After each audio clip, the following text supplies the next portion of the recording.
ఈ missiles Russia తాలూకు వ్యూహాత్మక అణు సామర్థ్యాన్ని ఇండికేట్ చేస్తున్నాయి, పెంచుతున్నాయి కూడా.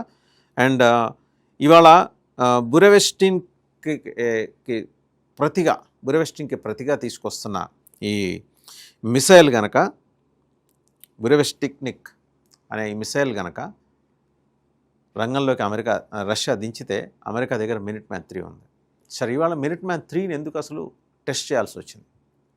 ఎందుకంటే చైనాకి రష్యాకి ఒక మెసేజ్, మీరే కాదు ఇవాళ ఇరాన్ యుద్ధానికి అడ్డుపెట్టుకొని ఇరాన్కి మీరు చేస్తున్న పరోక్ష సహాయాన్ని మేము దృష్టిలో పెట్టుకొని మీరు ఎక్కువ చేస్తే మా దగ్గర ఇది మినిట్మ్యాన్ 3 ఉంది, మీ దగ్గర బురెవెస్టిక్ ఉండొచ్చు కాక, బట్ దాన్ని మించిన సామర్థ్యంతో మేము మిమ్మల్ని కొట్టబోతున్నాం అనే ఇండికేషన్ ఇవ్వడానికి దీన్ని తీసుకొచ్చింది. సో వాళ్ళదేమో అనంత దూరం అంటున్నారు బురెవెస్టిక్, ఇదేమో 13,000 to 16,000 కిలోమీటర్స్ అంటున్నారు.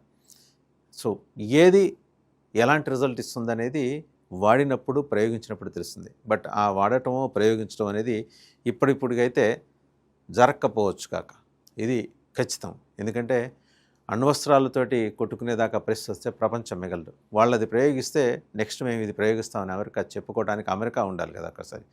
ఇదేంటంటే హిరోషిమా నాగసాకి మీద వేసిన అణుబాంబులకి 20 times పవర్ఫుల్ ఇప్పుడు ప్రయోగించబోయేది మినిట్మ్యాన్ 3. 1970లోకి సర్వీస్లోకి వచ్చిన ఇవాళ ప్రయోగించింది కాలిఫోర్నియా నుంచి ప్రయోగించిన ఫోర్స్ బేస్ నుంచి ప్రయోగించింది చూస్తే కనుక దీని ఇంపాక్టు చెప్పనలవి కాదు. వాళ్ళు తెలుగులో అనువాదం చేసినట్టు అది ద్వీపాంతర క్షిపణి, మహాద్వీపాంతర క్షిపణి.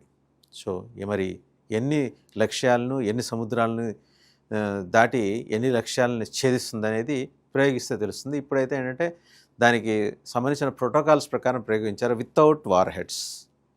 సో చూడాలి, ఇప్పుడు ఇరాన్ తన దగ్గరున్న ఖైబర్ మిసైల్ని చూపించి అమెరికాని భయపెట్టే ప్రయత్నం చేస్తుంటే, లేదు నా దగ్గర మినిట్మ్యాన్ 3 ఉంది, ఇరాన్ ఒళ్ళు దగ్గర పెట్టుకొని హెచ్చరించడం కోసం ఇది రూపొందించినట్టుగా మనం భావించాలి.